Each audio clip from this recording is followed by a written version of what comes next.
Yung sa'yo na lang yun ng malakas After launching ng Gran Turismo ng Philippine Tourism, yan, punta tayo dito sa Carrera. Nandito yung Geely family. Ayan o. Anong meron dito? Meron dito yung mga helmet, napansin ko agad. Sana all, ganito yung helmet nyo, carbon. Nag-iisa. Anong tawag nga dito? Forge. Tapos ito, natural 3K. na. 3K. Kumbaga ito yung twill. Twill yan, tawagin yan din. Forge. Ito bago? Maori. Astral. Ay, yan pala yun. Yung sa akin, freeway. Ang ganda oh. Kaya ito tinawag na Carrera dahil meron pang karera dito. May display. Ang galing. Sana all. Grabe oh. Nakalakot siyempre. Carbon yung loob oh. Carbon oh. Pati upuan sa likod. Napakaganda nito oh. Ang ganda ng mags tapos yung carbon yung loob. Ganito yan, Boss Vic. Ang gumagawa nito at nagpapaganda ng design. Walang iba kundi ang idol natin. Yan yun. Siya ang gumagawa niyan. Ito yung taga-ibang bansa kaya pala parang rag yung kanya, no? Puro grasa o ayan o. Kumakain lang siya ng buko. Pero parang perma niya talaga to eh. Perma niya.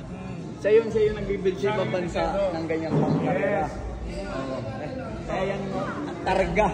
Targa yan eh oh. Pero iba yung basa ko eh. Oo nga yung tanga. Yung ginawa mo na mabuti kung tanga talaga yun. Targa. So hindi namin kilala siya kung sino talaga. Pero siya yung nagbibuild sa ibang bansa ng ganyan. Kilala yan. Comment nyo nga kung sino para kilala namin. Para malaman namin. Isang malupit na ano dyan, Hypanga. Hypanga, my name is DJ Jimbo from Energy FM 106.7. Alright. Super Veloci.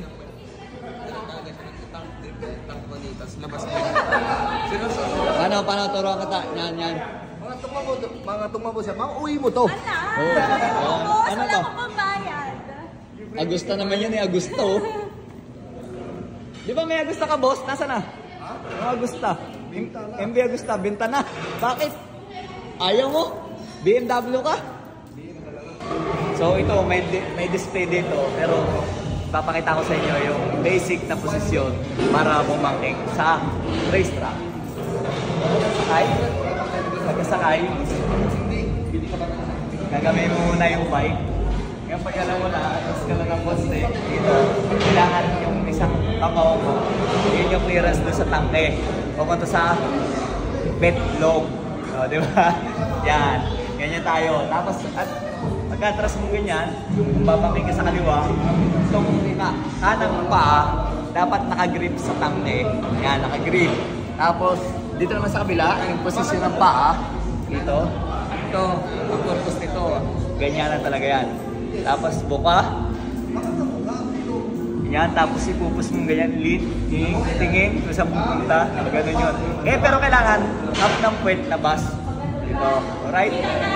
Pag natumba, babayad tayo, tama na. Babayad.